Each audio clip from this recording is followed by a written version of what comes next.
Hi guys, Teacher from MS Hot Tips. Today I'm going to show two simple ways you can unhide the first rows in your Excel workbooks.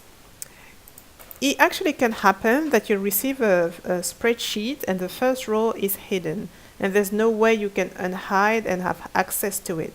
So two things you can do. So first of all, you have to select the first cell of the sheet, which is the cell A1. So this is what you're going to type in here, and then from this place you're going to go to the home menu. Then you're going to focus on the cell groups, click format, and then you're going to be able to modify the height of the cell of the row. Sorry.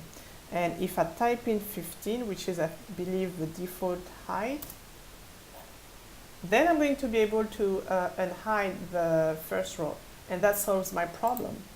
But I'm going to hide it again just to show you a second way you can obtain the same results. But then again, you go to that home, cell menu, format, and then you will go to that visibility section. Then you're going to type in, to enter that sub menu, and then you're going to unhide the rows and let's see if something happened. Actually, nothing happened. So you know why? It's because I wasn't actually, I hadn't selected the A1 in the first place. So I'm going to do it again and see what happens and unhide. Yes, and that works again. So these are two ways you can do.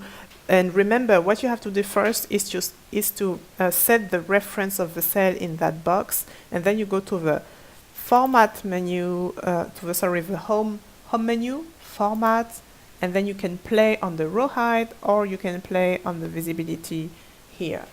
That's all for today. Thank you guys, and I'll see you in the next video.